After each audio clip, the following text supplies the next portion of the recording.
my friends, thank you so much for joining me today. I hope you all are doing well and having an amazing day. In today's video, I'm going to share with you 12 amazing, incredible, life-changing, thought-provoking books that I recommend you read. I'm recommending 12 because maybe you'll read one a month. These are books that I've read throughout the years between middle school, high school, college, university, you name it. These are books that I found provocative, thought-provoking, and life-altering in some way. Most of these books are fiction. There's a few non-fiction books sprinkled in, and also there's no particular order in which I am sharing these books. I'm not ranking them.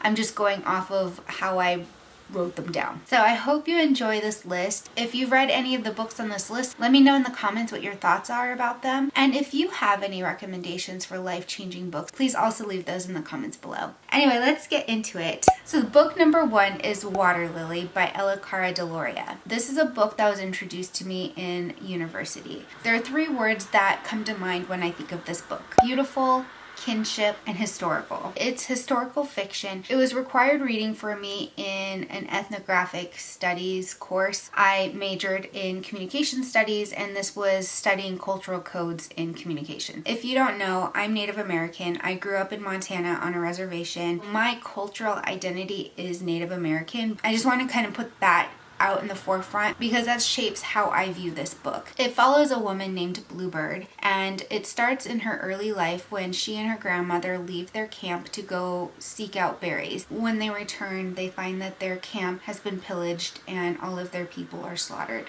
They're the only survivors, and it's gut-wrenching to say the least when you read it, and I'm tearing up because these are things that actually happened to my people. And whew, we're already starting strong here, folks.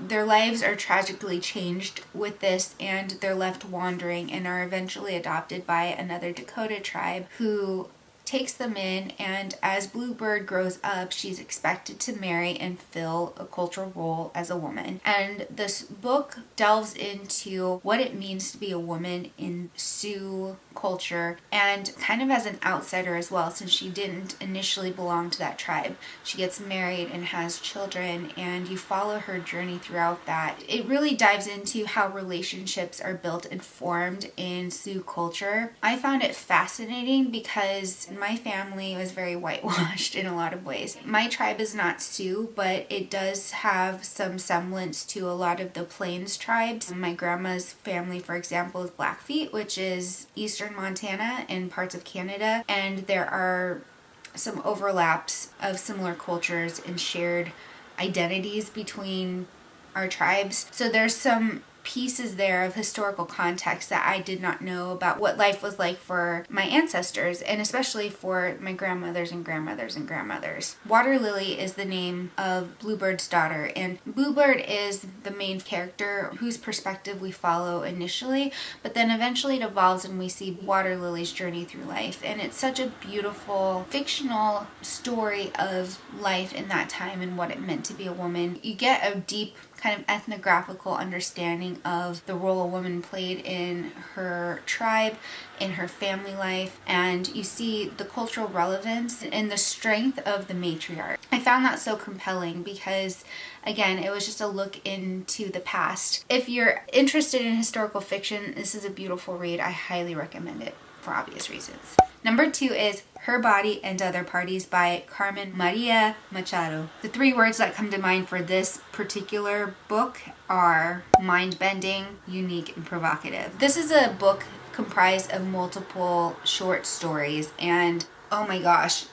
When I say mind-bending, I'm not kidding. It truly is mind-bending. These stories take a very feminist approach to what life is like as a woman and her roles in society as a wife, as a mother, as a worker, as a colleague. All these different roles that a woman's expected to play, and it takes an extreme version of that and critiques and analyzes these roles in a way that is provocative, surreal, abstract, and very overstated. I'm going to read to you what one critic said about it because I found that their articulation is much better than I can say. So critics say that it's a psychological realism that maps the realities of women's lives and the violence upon their bodies. To give you an example, one short story is about a woman who wears a green ribbon around her neck, and she gets married to this man who constantly, throughout their marriage, tries to entice her to remove the green ribbon, and she tells him, no, I cannot remove the ribbon, for I will perish. And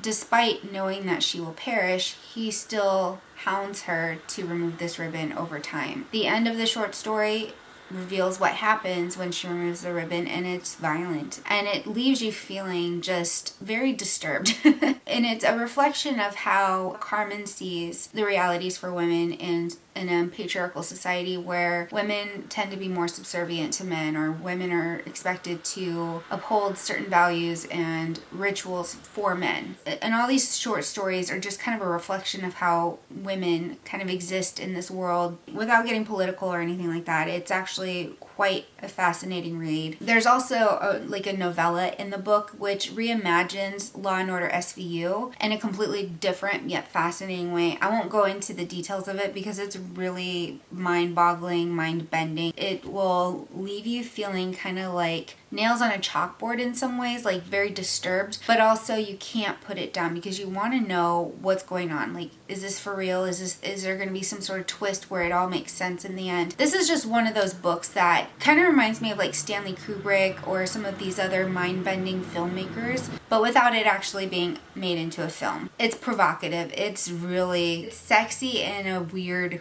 way. I don't know how else to really describe that. I cannot recommend this enough if you are into women's studies or the study of feminism, or if you're just kind of intrigued by these mind-bending kind of psychological thriller type of books. This would be for you for sure. Number 3 is The Huntress by Kate Quinn. If you love World War II historical fiction, this is for you. I discovered Kate Quinn when I read The Alice Network, which is also an incredible book, but something about The Huntress stands out even more to me because it follows the story of a Russian fighter pilot during World War II and a journalist and a lawyer who are all hunting down a Nazi war criminal known as the Huntress, this evil woman. And it jumps back and forth from different timelines and different perspectives, and it weaves together these lives of people who are affected by this woman, and they're all trying to piece together this mystery of where is she. And also the Russian fighter pilot deals with her own trauma and experience with the Huntress. And one other thing about this book is that it is very LGBTQ friendly because it delves into the romantic relationships of this Russian woman in the 1940s and 50s when being gay was just not an option. It also dives into the bitter realities of war and the emotions and the trauma and the experiences that soldiers and different people from throughout the world had experienced, and just kind of bringing it back to life. At least for me, the impact it had on me was just kind of remembering that we can't forget that this happened and these people existed, because Kate Quinn wrote this story based off of 2 separate women who actually existed, a prison guard and a wife of a high up Nazi official. The horrors of war were not brought upon by only men is kind of the point I'm trying to make there. It brings a realness to it where you can think back and appreciate the time that we're in, and also honor the people who went through that time, because it really wasn't that long ago. It's such a great read. If you like riveting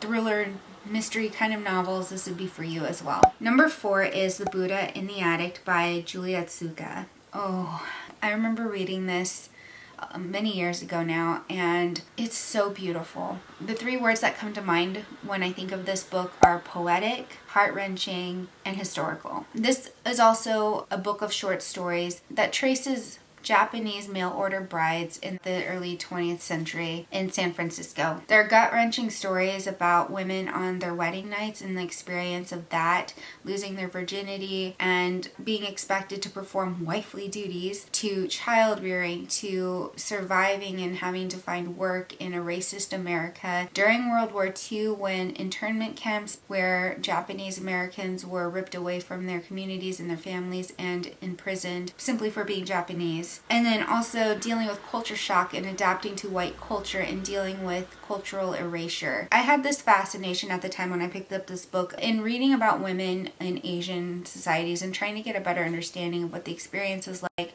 pre and post World War II, before and after immigrating to the US. I recall this book with a lot of fondness, but it is very sad to read because, again, you learn about that cultural identity and erasure that just is heartbreaking. And these women came to the US as mail order brides, hoping for a good life here, only to be treated like property and to be treated like the other, and to have their identity stripped and redeveloped into a version of themselves that did not truly represent who they were as people, because they were not seen as human beings. They were not seen as individuals. It's kind of a sad thing to think about, but it was also beautifully written, so I recommend it for that reason. Number 5 is Playing Big by Tara Mohr. Okay, the 3 words that come to mind when I think of this book are ownership, transformative, and inspirational. Now, some backstory on this book. One of my work mentors told me about this incredible book that she had read, and it was life-changing, and one of her mentors had recommended it to her. And she told me that she was reading it at night and she just started bawling and just had an immense breakthrough with this book. And she is just not that person to just have an emotional identity crisis or a breakthrough like that. It's just not normally within her nature, and that's her explaining it to me why this was so impactful for her. I thought, okay, well, I'll need to read this book, so I ordered it. And at the time, I worked for a company, and I was the founder and president of the Women's Network there. In that organization, one of the things that we were working and striving towards was bringing mentorship programs to women in different organizations within the company, like tech roles, sales, and roles that are typically dominated by men. After I read Playing Big, I realized I wanted to make this a broader, fuller scale thing for women in our company, and we ended up establishing, I think it was a 10 or 12 week reading and mentorship program around this book, and we were able to bring in Tara for a book discussion, and I was able to interview her, an interview that was shared with the whole company about the book and the impact it has. And we did like this big virtual visualization exercise, and it was so incredible to see the impact that this had had on so many different women from so many different walks of life. In my own experience, I just found it to be so riveting. What makes this different from so many other self-help books is the way that Tara dives deep into psychology and emotions and this desire we all have to be something bigger than ourselves. We play bigger, and it's this idea that sometimes we have imposter syndrome or this feeling of not being good enough, but you have to start from where you are. And she talks about fear in such a way that just clicked something in me, and it just kind of made me think about approaching life in a new way and realizing that these big dreams and me stepping into those dreams feels fearful, but that's the good kind of fear. The bad fears are the things like there's a bad guy following me around and I should be fearful for my life. Those are the 2 types of fear. I don't remember the names of them off the top of my head. She created these prompts to help you journal and write down your thoughts and to really encapsulate what your deepest desires are, even if you have no idea what you want in life. I found it so helpful, and to be able to find what your personal mission is in this life, what brings you joy, what brings you passion, what makes you fearful in the good way, what makes you want to step out of yourself and play bigger in your own life. Hands down, like, I cried happy tears. I had set moments of sadness and real thinking back on missed opportunities in my life. I also finished reading that book feeling so empowered and so inspired to step beyond my own boundaries and play it big. Number 6 is Gulliver. If I could actually talk, that would be great. Let's have some more coffee, so maybe I won't be tongue-tied. Okay, let's try that again. Number 6 is Gulliver's Travels by Jonathan Swift. Ew. This brings me back to high school. The 3 words that come to mind for this book are adventure, fantastical, and satirical. This is a book I discovered in my freshman year of high school. I was a library assistant in my first high school. I went to 4 high schools, by the way, so that's why I say my first high school. I was a library assistant, and we had the most amazing, glorious library. Oh, If you're a bibliophile like me, the books are just packed full of old editions of books.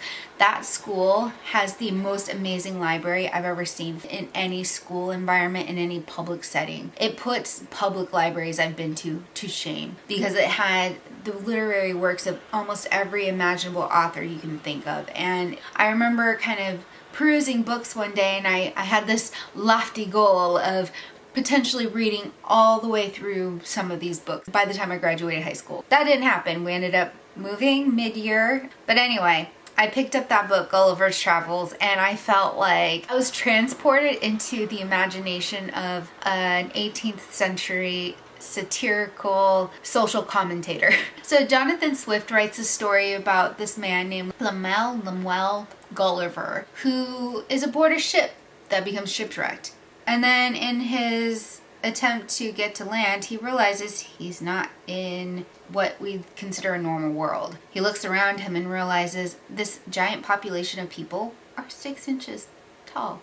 They're little people. They fit in the palm of his hand. But then this population's so powerful, they capture him and he's imprisoned. He's mistreated and yada yada yada, but it goes through this whole fantastical adventure of him being this giant in a world of 6-inch people. They live in an ironic way. Jonathan Swift uses the description of these people and their ironic ways of living, their over-exaggerated ways of living, to be social commentary for social flaws in 18th century England, which I found fascinating. At the time I was taking world history, so those two tied together was like, ooh, I like where this is going. Gulliver travels to another kingdom where instead of being this giant, he's now the 6-inch person, or rather these people are 72 feet tall, and he becomes an object of entertainment, and he's captured and put into a little house, and he's sold to the queen, and she uses him as entertainment, and then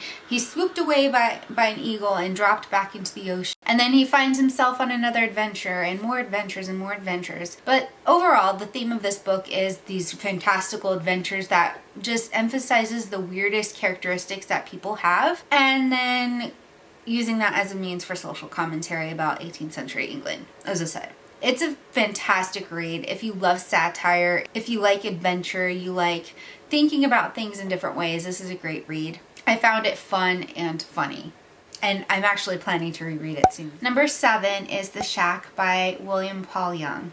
Okay. The 3 words that come to mind for this book are challenging, thought-provoking, and forgiveness. My friend Dawn gifted me this book, and she told me that I needed to read it. For those of you who don't know, I am Christian. I don't currently belong to any specific denomination or church, but my faith is rooted in Christianity. This book is a Christian work of literature, but I don't think that it applies only to people who believe in God. I think it could be meaningful for anybody regardless of your religious beliefs. If you're atheist, agnostic, non-Christian, whatever, I think you could take something from this book, because I think it explores elements of humanity that are prevalent to all people regardless of your faith system. So let's dive into the plot. So Mac has 3 children with his wife. His wife is working, or she has some family duties, so he takes his 3 children to go camping, and they're at a lake, and his 2 boys are in a canoe on the lake, and the canoe capsizes, so he has to go rescue the 2 boys, and he leaves his daughter Missy on the beach. He returns to the beach and Missy's gone, and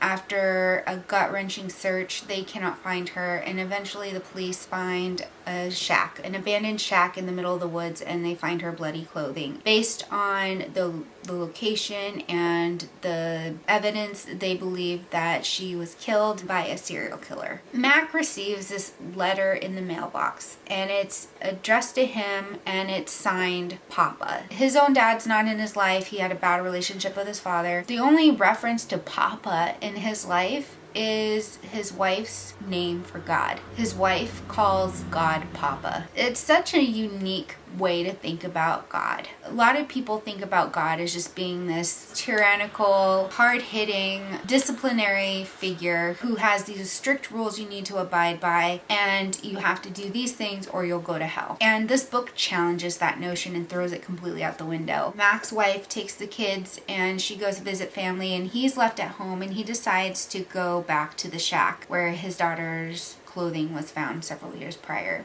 When he arrives to the shack, he doesn't find anything, but then eventually things start shifting and he finds himself in the company of God personified into three different people: God, the Father, the Son, Jesus, and the Holy Spirit. And it takes these three elements of God and puts them into people and personifies them. For example, God the Father is seen as a black woman, and then later as a Native American man, and Jesus as a brown-skinned man who's average looking and very kind and has this presence about him that demands your attention but is benevolent and kind. And then the Holy Spirit is seen as wise and kind of motherly in a way. The reason why this book is so riveting and compelling for me is it changes your perspective on who God is and the relationship you have with him. The themes of this book are forgiveness and uncovering trauma and healing. Whew, I'm getting teary-eyed. In an interview William did with some press, he said that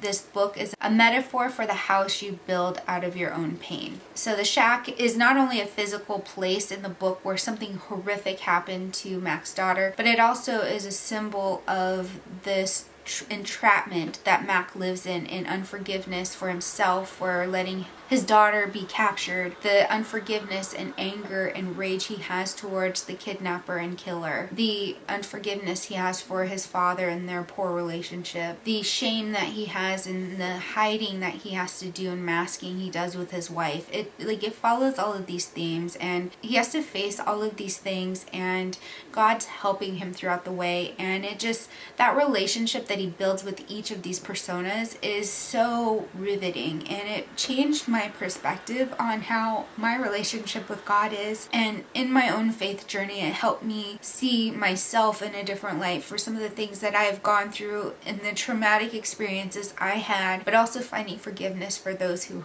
abused me and hurt me, but also helping me to see how God sees all of us, how his love is reflected in us, and how God sees even the most evil of people. And that clicked in my head about how deep God's love is, and for me that was so moving. But any of my Christian friends who are going through a really rough time or have trauma, unforgiveness, anger, and resentment towards other people, I give them this book and I say, read this because it's going to change your life. It's a beautiful story. It's so heartbreaking. There's so many points in that book where I just bawled my head off because it's so sad. It's uplifting at the same time. So as I'm emotional here talking about this book, I don't feel like you have to be Christian to get the full effect out of this book. I cannot recommend this book enough for its life-altering and visionary effect that it's had on my life.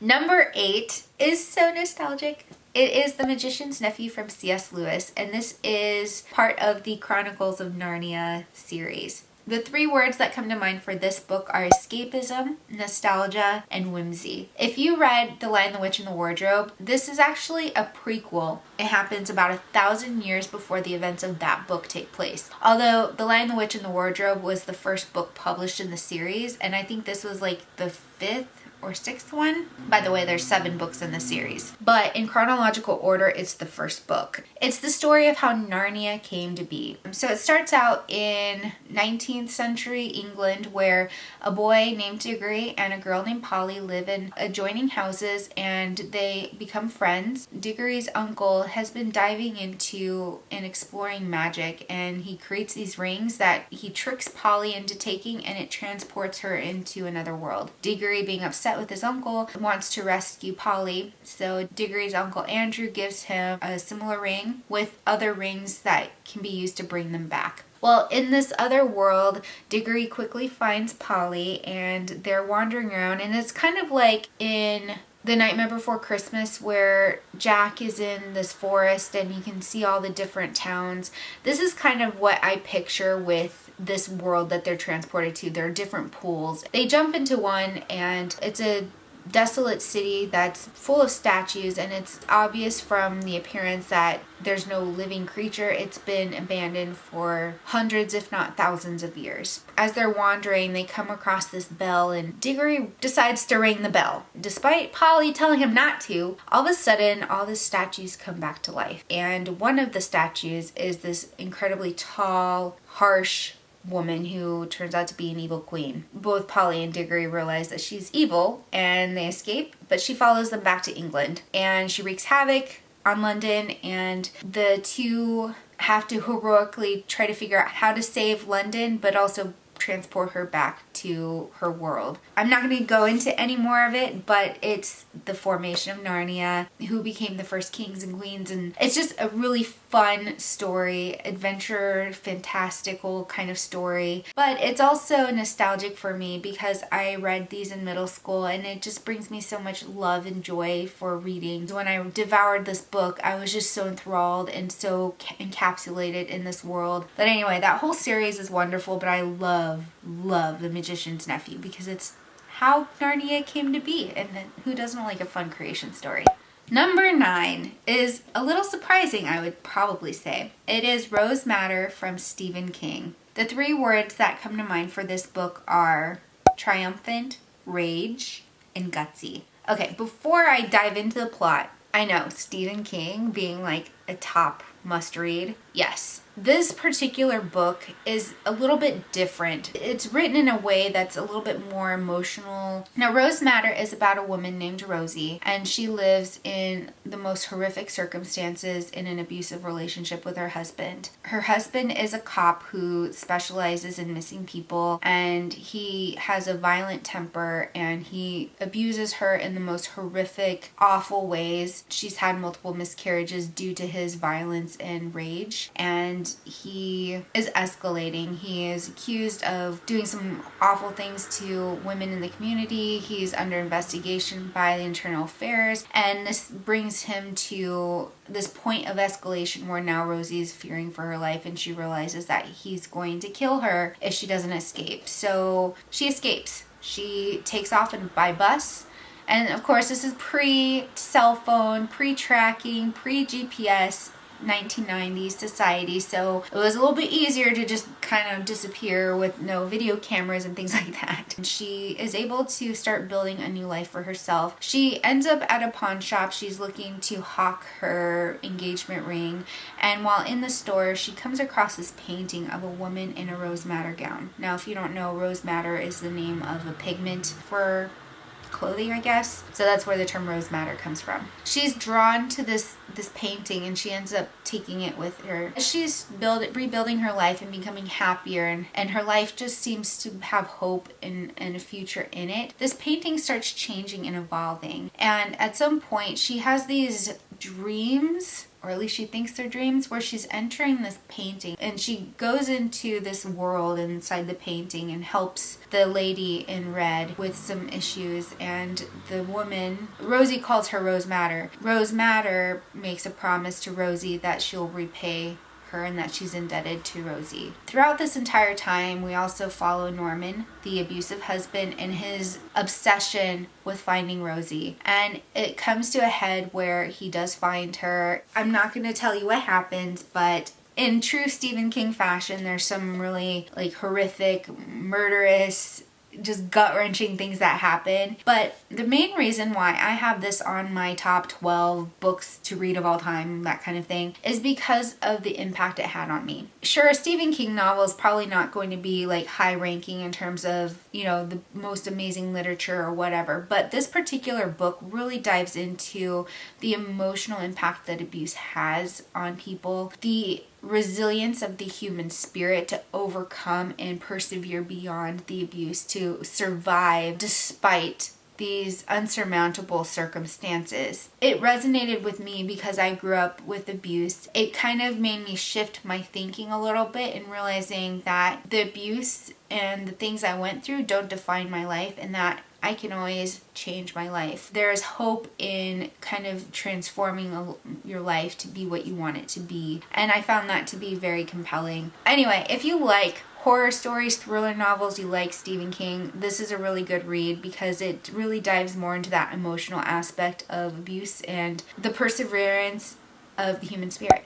Okay, another hard hitter is number 10 with I Know Why the Caged Bird Sings by Maya Angelou. Ooh, I read this in high school. I cried and I cried. The three words that come to mind when I think of this book are strength, courage, and purpose. Now, Maya Angelou is a poet, a writer, a prolific writer whose work just moved the world. I Know Why the Caged Bird Sings is an autobiographical account of her life from early childhood into early adulthood, and it touches on a lot of topics that are very sensitive and very difficult to read about. Her book is banned in a lot of schools and a lot of states and libraries because of the nature of the abuse she endured and the descriptive nature of her books. She grows up in the Deep South, and her mother and father are absentee parents who can't be bothered to take care of her and her brother. So they end up living with her grandmother, who is a very strict Christian religious authority in their lives. Eventually, her mom comes back into the picture and takes her and her brother away from their grandma to live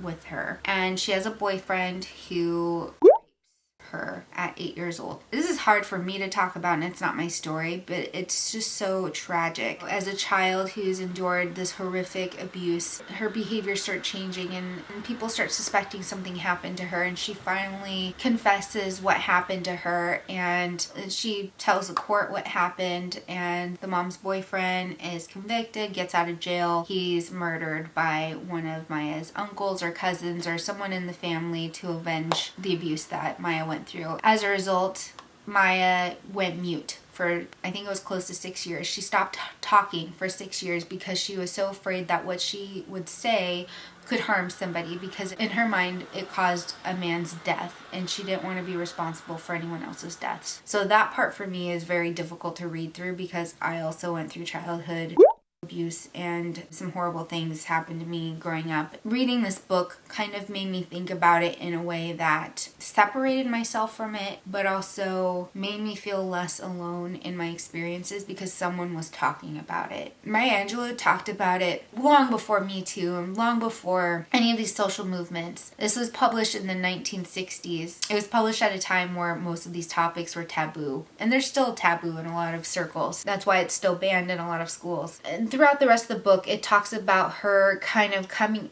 back into herself, and the concept of the caged bird is her feeling trapped in her own mind and her own body and trauma from what she experienced and not being able to talk about it and feeling caged. And yet when she discovers the freedom of being able to talk, she frees herself from the trauma and from the guilt and from the oppression that her abuser put her through. And it's such a prolific story. If you've never read it, I highly recommend it. And Maya Angelou is someone who is just so aspirational. She's written many other memoirs and books since I Know Why the Caged Bird Sings, and it's a beautiful telling. It's a beautiful story, and it mirrors a lot of the experiences that Black women had, but it resonates for people like me who've encountered abuse and kind of lived with the gaslighting and the self-deprecation and anger and self-hatred. If you've ever been abused in any way, I think this book will resonate for you too, even though it's going to be gut-wrenching. You're going to be torn apart. Your heart's going to be in little shreds by the time you're done reading it, but I think it's a worthwhile read.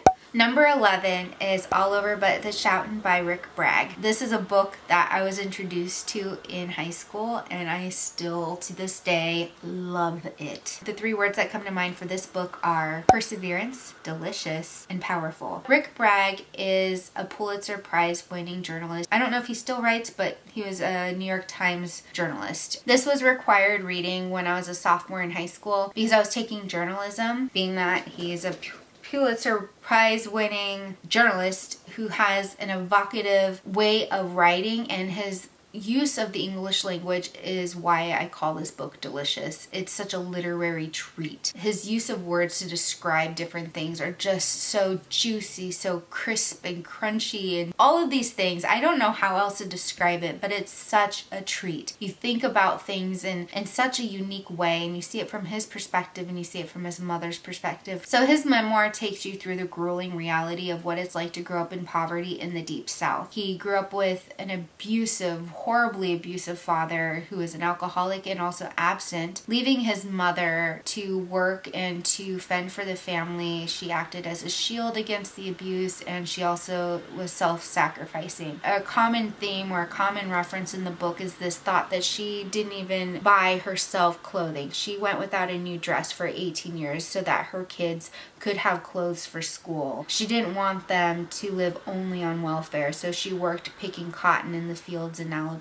The small town upbringing they had is that the only prospects anyone had were to go pick cotton in the fields or end up in prison. He overcame unsurmountable odds and became a Pulitzer Prize winning journalist. He talks about his life through the perspective of his mother, who is not only proud of him but in awe and wonder of him, but he also talks about it with humility. It's not like he's bragging about his life. He just talks about his life and his struggles through his mother's perspective and the things that she never had, and the juxtaposition of her having nothing to him getting everything he could ever want and working towards this amazing life by attending Harvard and getting these opportunities that people could only ever dream of in the small town upbringing that he had. It's a harrowing story that's beautiful. It's such an amazing literary treat to read. As a writer, as someone who is beginning my own writing journey at that young age of 15, I thought about how I could convey a story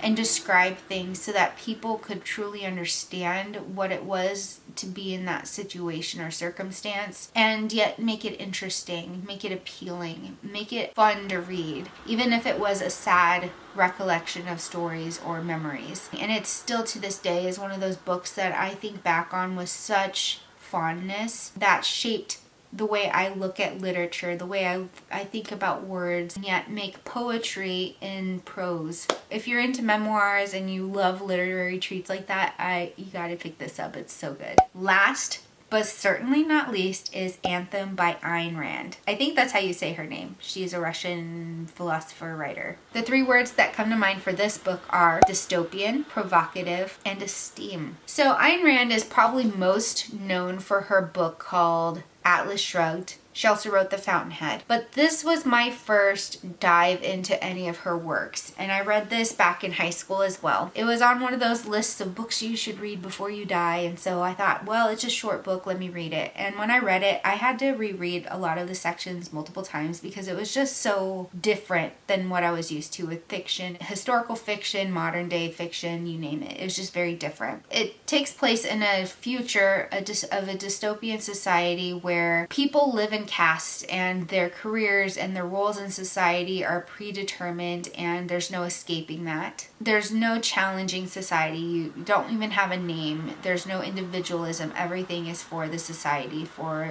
the greater good. Until we meet Equality 72521. I have to look at my notes for this because I can never remember the full name of that character. We're just going to call him Equality, okay? So Equality starts realizing that he doesn't really want to stay in the role that was predetermined for him, that he actually wants to do other things. He's smart, he's capable, and he has interests. He starts conducting these science experiments in secret, and he's later discovered and found out, and he flees. With him comes this woman who is his love interest. Her name is Liberty 53000, but we're just gonna call her Liberty. So together they escape and they plan to build a new society. They come upon a house and they discover things from a foreign past that's a history of unspeakable themes. They discover this concept of individualism because in this dystopian society, the words I, me, myself,